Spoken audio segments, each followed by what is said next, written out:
आप सब। आज मैं एक नई वीडियो के साथ हाजिर हूँ। जी, आज का जो हमारा लेक्चर है वो है अर्बन एयर पोल्यूशन के टॉपिक पे। अर्बन एयर पोल्यूशन क्या होती है सबसे पहले वो देखते हैं। अर्बन एयर पोल्यूशन कहते हैं उस पोल्यूशन को जो कि एक्सपीरियंस करती है कोई भी पॉपुलेशन किसी भी एरिया में रह रही है। अर्बन एरिया में मेनली ये पोल्यूशन सामने आती है। ठीक है जी। अब देखते हैं कि इसके अंदर होता क्या है, कौन कौन से चेंजेस आते हैं। सबसे पहले डेवलपमेंट ऑफ चेंजेस ये आना शुरू हो जाते हैं किसी भी अर्बन एरिया के अंदर। वो रिलेटेड टू देयर लैंडस्केप हो सकते हैं, उसके अलावा बिल्डिंग्स, रोड्स एंड इंफ्रास्ट्रक्चर भी हो सकती है, ओपन लैंड की और वेजिटेशन की भी। इसके बाद होता क्या है, वो सरफेसेस जो पहले मॉइस्ट थी अब ड्राई होना शुरू हो गई हैं पोल्यूशन की वजह से। और जो टेम्परेचर है उस एरिया का, अर्बन एरिया का, वो पहले से ज़्यादा वार्मर होना शुरू हो गया देन रूरल एरियाज। अब जब टेम्परेचर बहुत ज़्यादा इंक्रीज कर रहा है, ड्राइनेस की तरफ जो है इन्वायरमेंट जा रहा है, तो उसकी वजह से टेम्परेचर के अंदर एलिवेशंस होगी। बाज़ औक़ात टेम्परेचर इतना ज़्यादा हाई हो जाता है 50 टू 90 फ़ारेनहाइट तक टेम्परेचर पहुंच जाता है। और गर्मियों में आपको पता ही है टेम्परेचर जो है 50 डिग्री तक पहुंच जाता है हमारे यहाँ। उसके अलावा अगर बात करी जाए कि टेम्परेचर की, एलिवेशन ऑफ टेम्परेचर की, तो हीट आइलैंड्स बनना शुरू हो जाते हैं। हीट आइलैंड कहते हैं उस एरिया को जो बाकी एरियाज़ की निस्बत ज़्यादा वार्मर हो, ज़्यादा हाई टेम्परेचर हो, वहाँ पे उसको हम कहते हैं कि ये हीट आइलैंड है, कि हीट का एक आइलैंड बन गया, एक जजीरा बन गया है। हम why do we care about heat islands, कि हम हीट आइलैंड्स की परवाह क्यों करते हैं, कि हीट आइलैंड्स इतने इंपॉर्टेंट क्यों हैं। हीट आइलैंड्स की बात की जाए तो ये करते हैं अफेक्ट कम्युनिटी के इन्वायरमेंट को। जाहिर सी बात है कम्युनिटी का इन्वायरमेंट डिस्टर्ब हो जाएगा, क्योंकि उस लोकल एरिया का, उस अर्बन एरिया का टेम्परेचर बहुत ज़्यादा हाई हो गया। अब इसके हीट आइलैंड के जो है पॉजिटिव इम्पैक्ट भी आते हैं और नेगेटिव इम्पैक्ट्स भी हैं। पॉजिटिव इम्पैक्ट्स इस तरह से हीट आइलैंड के, क्योंकि ये प्रोवाइड कर रहे हैं लेंथनिंग प्रोवाइड कर रहे हैं प्लांट के ग्रोइंग सीजन को, क्योंकि प्लांट को ग्रो करने के लिए वार्म टेम्परेचर की भी ज़रूरत होती है। तो इसकी वजह से जो प्लांट का ग्रोइंग सीजन है वो बढ़ जाता है। उसके बाद इसके नेगेटिव इम्पैक्ट्स के अंदर क्या क्या आते हैं वो देखते हैं। नेगेटिव इम्पैक्ट के अंदर सबसे पहले आ जाता है इंक्रीज्ड एनर्जी कंजप्शन, कि एनर्जी की कंजप्शन है, एनर्जी बहुत ज़्यादा यूज़ हो रही है। समर के अंदर हाई टेम्परेचर हो जाता है। उसके अलावा हम लोग जो हैं कूलिंग की डिमांड ज़्यादा हो जाती है और इलेक्ट्रिसिटी के ऊपर प्रेशर बहुत ज़्यादा हो जाता है। जब इलेक्ट्रिसिटी के ऊपर प्रेशर गया 5 to 10% ऑफ पीक इलेक्ट्रिसिटी की डिमांड होना स्टार्ट हो जाती है। पीक का मतलब होता है एट अ हाइट, जब लेवल बहुत ज़्यादा बढ़ गया है किसी भी चीज़ का। तो इलेक्ट्रिसिटी समर के अंदर बहुत ज़्यादा यूज़ होती है, क्योंकि हमने कूलिंग के प्रोसेस के लिए एयर कंडीशनर्स का यूज़ करना होता है, फ़ैन का यूज़ करना होता है, इसीलिए एनर्जी की कंजप्शन ज़्यादा हो जाती है। उसके बाद नेक्स्ट पॉइंट की तरफ देखते हैं, elevated emissions of air pollutants and green house gases. Heat islands की वजह से जो इमिशन है एयर पोल्यूटेंट्स की वो ज़्यादा हो जाती है पावर प्लांट से। उसके अलावा हाई एयर टेम्परेचर वो ग्राउंड लेवल ओजोन की फॉर्मेशन को भी बढ़ावा देता है। अब ग्राउंड लेवल ओजोन क्या है? ग्राउंड लेवल ओजोन वो ओजोन है, ये एक इरिटेटिंग टाइप की गैस है, ठीक है जी, ब्लूइश कलर की, जो कि अर्थ की सरफेस के ऊपर बनती है। ठीक है जी, अर्थ की सरफेस के ऊपर सबसे ज़्यादा नज़दीक होती है, उसको हम कहते हैं ग्राउंड लेवल ओजोन है। नेक्स्ट पॉइंट है हमारे पास compromised human health. Compromised human health उस हेल्थ को कहते हैं जिस, कॉम्प्रोमाइज़ का मतलब क्या होता है समझौता, लेकिन यहाँ पे कॉम्प्रोमाइज्ड ह्यूमन हेल्थ का मतलब ये है कि ह्यूमन हेल्थ है वो इफेक्ट हो रही है, वो कंप्लीट हेल्दी पर्सन नहीं रहेंगे और उनका जो कंफर्ट है वो डिसकम्फर्ट में तब्दील हो चुका होगा। इसके अंदर आ जाती है जी जनरल डिस्कम्फर्ट, वो इंक्रीज हो रहा है, रेस्पिरेटरी डिफ़िकल्टीज वो बढ़ रही हैं, और हीट क्रैम्प्स बढ़ रहे हैं। हीट क्रैम्प्स के अंदर क्या होता है, बॉडी के अंदर पर्सपिरेशन रेट बहुत ज़्यादा हाई हो जाता है, स्वेटिंग रेट बहुत ज़्यादा हाई हो जाता है, और मसल के अंदर जो है पेन वो स्टार्ट हो जाती है, उसको कहते हैं हीट क्रैम्प्स। उसके अलावा एग्जॉस्टेशन वो स्टार्ट हो जाती है। Non fatal heat stroke, heat stroke के अंदर बॉडी का जो टेम्परेचर है वो बहुत ज़्यादा हाई हो जाता है नॉर्मल से, तो उसको कहते हैं हीट स्ट्रोक। ये भी सनलाइट की वजह से होता है। और इसके अलावा हीट रिलेटेड मोर्टेलिटी, टेम्परेचर के इंक्रीज होने की वजह से डेथ रेट जो है वो भी इंक्रीज हो जाएगा, डेथ रेट। उसके बाद नेक्स्ट इसका नेगेटिव पॉइंट देखिए, इम्पेयर्ड वाटर क्वालिटी, वाटर की जो क्वालिटी है वो भी चेंज हो जाती है। अगर पेवमेंट जो वगैरह हॉट हों और रूफ की टॉप सरफेसेस वो भी बहुत ज़्यादा एलिवेटेड टेम्परेचर पे हो, तो वो क्या करती हैं, एक्सेस हीट प्रोवाइड करती हैं स्टॉर्म वाटर को। ठीक है, ये जो वाटर है जब ड्रेन होके सिवर्स में जाता है तो वो वहाँ पे टेम्परेचर बहुत ज़्यादा इंक्रीज कर जाता है, उसकी वजह से रिवर्स, पोन्स और लेक्स का टेम्परेचर भी हाई हो जाता है। और रैपिड टेम्परेचर चेंजेस की वजह से जो एक्वेटिक इकोसिस्टम है वो बहुत ज़्यादा इफेक्ट होता है, क्योंकि जब टेम्परेचर इंक्रीज करेगा तो वहाँ के जो रिवर लेक्स हैं उनके अंदर भी जो एक्वेटिक लाइफ है वो भी डिस्टर्ब होगी, मछलियाँ जो हैं वो मरना शुरू हो जाएंगी, उनके लिए स्ट्रेस जो है वो फेस करनी पड़ेगी इन्हें। उसके बाद नेक्स्ट पॉइंट है हमारे पास, ये जो नेगेटिव इम्पैक्ट्स हैं वो ख़त्म हो गए। नेक्स्ट हमारे पास जो है हेडिंग वो है exhaust emission for from vehicles, के व्हीकल से जो बहुत ज़्यादा इमिशन हो रही है वो किस तरह से। अच्छा जी, हम बात कर रहे थे एग्जॉस्ट इमिशन फ्रॉम व्हीकल्स से, वो किस तरह से होती है एग्जॉस्ट इमिशन। ठीक है, इस यहाँ पे हमारा कंसर्न है कि जो हम मोटर व्हीकल्स यूज़ कर रहे हैं, कार कर रहे हैं, बाइक्स कर रहे हैं, उसकी वजह से जो एमिशन है पेट्रोल की या फिर स्मोक की, वो किस कदर ज़्यादा है, और कौन सी कार्स हमारे लिए बेस्ट हैं, किस तरह का हमें फ्यूल जो है वो यूज़ करना चाहिए।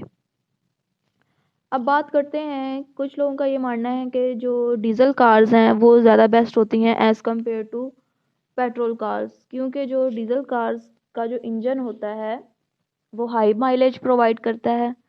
ठीक है जी, और उसकी वजह से जो पोल्यूशन है वो भी कम प्रोड्यूस होती है as compare to petrol car. अब यूके के अंदर जो लेड फ्यूल है उसको तो कम्प्लीटली बैन कर दिया गया है, कि लेड फ्यूल जो एक्यूमुलेट कर देता है लेड के कंपाउंड्स एयर के अंदर, वो कम्प्लीटली बैन है यूके में। ठीक है, अब नेक्स्ट देखते हैं कि पेट्रोल व्हीकल्स जो है वो क्या क्या इमिशंस करते हैं। सबसे पहले पेट्रोल की बात करें तो पेट्रोल कार्स जो हैं उनके अंदर कैटालिटिक कन्वर्टर्स यूज़ किए जाते हैं। कैटालिटिक कन्वर्टर्स क्या करते हैं, ऑक्सीडाइज कर देते हैं पोल्यूटेंट्स को। ऑक्सीडाइज का मतलब ये है कि उनकी ब्रेक डाउन कर देते हैं पोल्यूटेंट्स की, जैसे कि कार्बन मोनोऑक्साइड को, कार्बन मोनोऑक्साइड अगर इमिट हो रहा है तो कैटालिटिक कन्वर्टर उनको कन्वर्ट कर देंगे कार्बन डाइऑक्साइड में, जो कि लेस हार्मफुल है। तो ये फंक्शन है कैटालिटिक कन्वर्टर्स का। उसके बाद देखते हैं कि पर्टिकुलेट इमिशंस वो किस तरह से होती है। अब पेट्रोल वगैरह जब बर्न होगा तो उसकी वजह से जो पर्टिकुलेट इमिशन है वो भी होगी, लेकिन जो डीजल कार्स हैं वो पर्टिकुलेट मैटर ज़्यादा इमिट करती हैं, और जो पेट्रोल कार्स हैं वो पर्टिकुलेट इमिशन कम करती हैं। उसके बाद देखते हैं, ये हमने देखा इमिशन फ्रॉम पेट्रोल व्हीकल्स। अब emission from diesel vehicles, diesel fuel के अंदर ज़्यादा एनर्जी होती है देन पेट्रोल। ठीक है, और जब ये फैक्ट है कि जो डीजल इंजन्स हैं वो ज़्यादा एफिशिएंट होते हैं पेट्रोल इंजन से। अब डीजल कार्स की बात करें तो वो ज़्यादा एफिशिएंट हैं यूज़ करने के लिए। ठीक है, और डीजल फ्यूल के जो अंदर होता है लेड नहीं होता, और अगर लेड नहीं है तो इसका मतलब है डीजल जो है वो लेस हार्मफुल है, लेस पोल्यूट करता है हमारे इन्वायरमेंट को। फिर उसके बाद हाइड्रोकार्बन्स और कार्बन मोनोऑक्साइड और नाइट्रोजन ऑक्साइड्स की बात करें, वो भी इसके अंदर लेस अमाउंट में प्रेजेंट है देन पेट्रोल कार्स। ठीक है जी, विदाउट अ कैटलिस्ट, अगर हम इसके अंदर कैटलिस्ट ना भी यूज़ करें तो भी इन सब हार्मफुल पोल्यूटेंट्स की जो अमाउंट है वो कम है। उसके बाद कोल्ड स्टार्ट इमिशन। जब हमारा इंजन कोल्ड होगा, मतलब इंजन को बंद हुए काफ़ी देर हो गई है, या फिर मौसम जो है हमारा वो कोल्ड है, तो जो इंजन काफ़ी देर से बंद पड़ा होगा उसको हम कहेंगे कि वो हमारा कोल्ड इंजन है। अब उस तरह के इंजन को जब हम स्टार्ट करते हैं तो उसका कंपैरिजन देखते हैं कि अगर एक कोल्ड डे है तो उसके अंदर पेट्रोल कार को हम चलाते हैं तो उसको वार्म अप होने के लिए 10 किलोमीटर तक वो जाके वार्म अप होगी वो कार, और अगर हम डीजल कार यूज़ करें तो 5 किलोमीटर तक वो जाके ऑपरेट हो जाएगी, वार्म अप हो जाएगी। उसके अलावा डीजल कार जो हैं वो लेस अनबर्न फ्यूल जो है वो प्रोड्यूस करती हैं ड्यूरिंग अ कोल्ड स्टार्ट। ठीक है, उसके रिजल्ट के अंदर लोअर इमिशन होती है कार्बन मोनोऑक्साइड की और हाइड्रोकार्बन्स की। डीजल कार जो हैं वो ज़्यादा सिग्निफिकेंट इम्पैक्ट क्रिएट करती हैं एयर क्वालिटी के ऊपर अर्बन एरियाज़ के अंदर, जबकि ज़्यादातर जो कोल्ड स्टार्ट्स हैं, स्पेशली जब ये कंसीडर किया जाता है कैटलिस्ट की बात करें, तो पेट्रोल कार्स जो हैं वो बहुत ज़्यादा मिनट्स ले लेती हैं एक ऑपरेटिंग टेम्परेचर तक पहुंचने के लिए। उसके अलावा कंपैरिजन किया गया है नीचे टेबल के अंदर इमिशंस का, रोड व्हीकल्स के इमिशन का। इसके अंदर हमने तीन तरह के जो व्हीकल्स हैं वो देखे हैं। एक पेट्रोल कार विदाउट कैटलिस्ट जिसके अंदर कैटालिटिक कन्वर्टर नहीं लगे हुए, दूसरी petrol car with a catalyst, और थर्ड वन है diesel car without a catalyst. Petrol car without catalyst देखें तो कार्बन मोनोऑक्साइड की वैल्यू ये 100 है, हाइड्रोकार्बन भी 100 है, ऑक्साइड्स ऑफ नाइट्रोजन ये भी 100 है, पर्टिकुलर मैटर ये रिलीज नहीं कर रहा है, और कार्बन डाइऑक्साइड की वैल्यू भी 100 है। उसके बाद petrol car with a catalyst देखें 42, वैल्यू कम हो गई, हाइड्रोकार्बन की वैल्यू भी कम होगी, नाइट्रोजन के ऑक्साइड्स की वैल्यू भी देखें 100 से 23, ये 100 से 19, ये 100 से 42, और कार्बन डाइऑक्साइड की 100 ही रहेगी।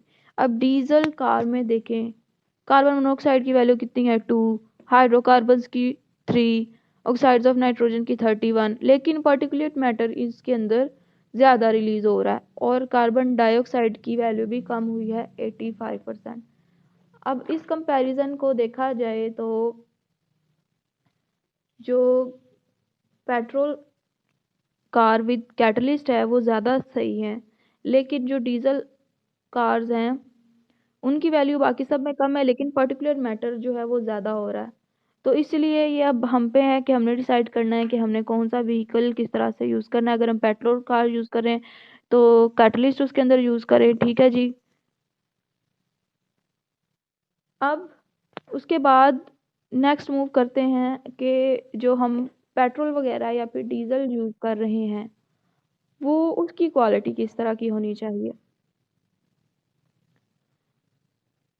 क्लीनर पेट्रोल एंड डीजल, अच्छी क्वालिटी का पेट्रोल और डीजल हम लोग यूज़ करें, ये भी एक मेथड है पोल्यूशन को कम करने का।